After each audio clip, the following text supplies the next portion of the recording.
Mga ka-sports, umalma ang mga fans. Usap-usapan ngayon ang Gilas Pilipinas dahil para sa marami, kulang daw tayo ng shooters. Marami ang nagsasabi na kapag hindi nagdagdagan ang mga tirador sa labas, baka mahirapan ang Gilas laban sa malalakas na kalaban sa Asia. Pero teka, may isang boses na pumapagitna sa isyong ito. Walang iba kundi si Mark Pengris, ang Pinoy Sakuragi. Ang sabi niya, malakas daw ang Gilas ngayon. Kaya ang tanong, bakit confident si Pengris sa lineup na ito?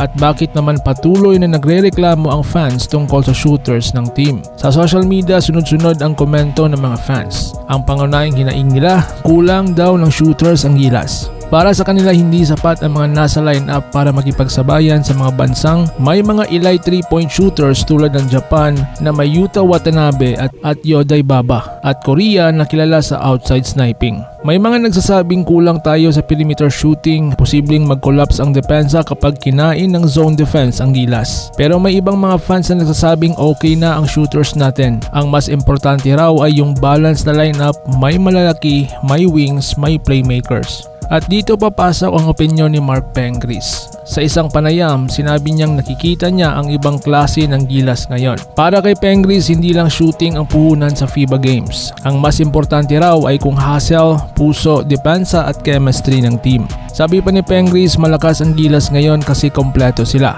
May big man, may slasher, may playmaker at kahit sobrang dami ng shooters, meron namang kayang umakyat sa big stage. At para sa kanya, hindi lang nakadepende sa shooters ang tagumpay. Ang kultura ng laban at teamwork ang tunay na puhunan ng Pilipinas. Kung titignan ang kasalukuyang roster, meron naman tayong mga maaasahan na outside shooting. Una si Jamie Malonzo, isang versatile scorer, kayang umatake at may tira rin sa labas.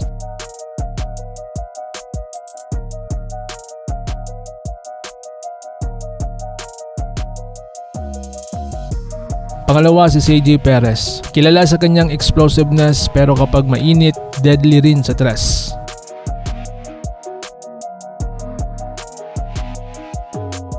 Pangatlo, Dwight Ramos. Consistent sa spot-up shooting at isa sa pinaka-reliable scorer.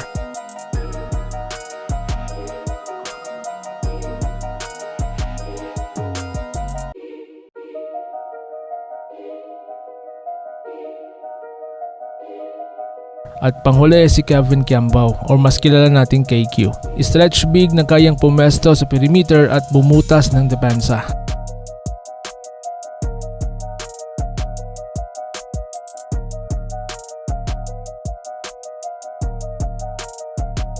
Ang problema ayon sa mga fans, hindi daw sila pure shooters na kagaya ng mga traditional na sharpshooters tulad ni na Alan Kaydik noon at kahit Larry Fonasher at Jeff Chan sa PBA. Dito nag-uugat ang pangamba. Sapat ba ang ganitong klase ng shooters para makipagsabayan sa international stage? Kung babalikan natin ang mga nakarang laban ng Gilas, makikita na madalas tayong nagiging problema kapag puro shooting lang ang inaasahan. Pero ngayong edition ng Gilas, nakikita natin ang versatility. May mga malalaking tulad ni na Kai Soto at QMB na kayang dumepensa at mag-dominate sa loob. May mga wings tulad ni na Malonzo at Ramos na kayang maglaro sa dalawang dulo ng court. At may veterans na kayang magdala ng leadership sa crunch time. Kaya kung tutusin, kahit kulang daw sa pure shooters, ang team naman ay buo pagdating sa overall composition. Kaya ang tanong, sino ba ang tama? Ayon sa mga fans na nagsasabing kailangan pa ng dagdag na shooters, o si Pengris na kumbinsido na malakas ang Gilas ngayon kahit ganito ang lineup. Isang bagay ang malinaw, nasa gitna tayo ng debate.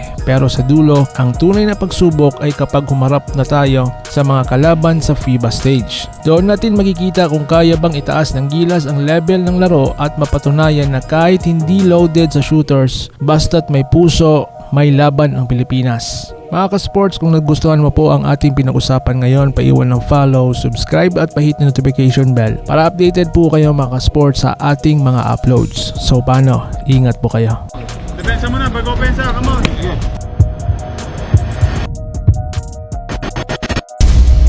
What a massive rebound! 26 seconds away para mabura na ang pangungot ng Korea.